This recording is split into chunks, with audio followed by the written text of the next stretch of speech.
परीक्षा केंद्रों पर आपत्ति दर्ज कराने का आखिरी मौका, 6 दिसंबर तक करें आवेदन। यूपी बोर्ड की हाई स्कूल और इंटरमीडिएट परीक्षा 2023 के लिए परीक्षा केंद्रों की सूची जारी की गई थी। यदि किसी को कोई आपत्ति है तो वह 6 दिसंबर तक ऑनलाइन माध्यम से अपना प्रत्यावेदन दर्ज करा सकता है। इसके बाद कोई भी आपत्ति स्वीकार नहीं की जाएगी। इस बार परीक्षा में 79,000 से अधिक परीक्षार्थी शामिल होंगे। यूपी बोर्ड की वर्ष 2025 की हाई स्कूल एवं इंटरमीडिएट परीक्षा के लिए माध्यमिक शिक्षा परिषद प्रयागराज ने छात्र आवंटन के साथ जिले के 102 केंद्रों की सूची जारी कर दी है।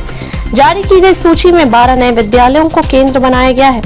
बोर्ड की हाई स्कूल व इंटरमीडिएट की परीक्षाएं आगामी 24 फरवरी से शुरू हो रही हैं। यह परीक्षाएं आगामी 12 मार्च तक चलेंगी।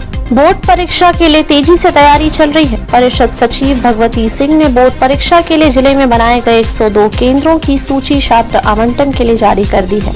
डीएम की अध्यक्षता में गठित समिति ने इन केंद्रों को प्रस्तावित किया था। परिषद की वेबसाइट पर upmsp.edu.in पर यह सूची अपलोड भी कर दी गई है। ऑनलाइन करनी होगी आपत्ति।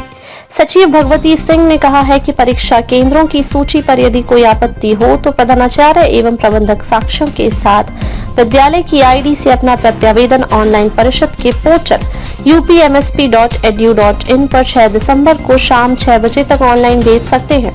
इसके बाद कोई आपत्ति स्वीकार नहीं की जाएगी। जिला विद्यालय निरीक्षक कार्यालय सूत्रों के अनुसार जिन विद्यालयों ने हाई स्कूल एवं इंटरमीडिएट बोर्ड परीक्षा कराने में असमर्थता व्यक्त की है अथवा जहां पर फर्नीचर समेत अन्य व्यवस्थाएं नहीं हैं, उनकी जगह नए विद्यालय परीक्षा केंद्र बनाए गए हैं। कुल 102 परीक्षा केंद्र बनाए गए हैं। इनमें 8 राजकीय, 82 सहायता प्राप्त एवं 12 स्वायत्त पोषित विद्यालय शामिल हैं।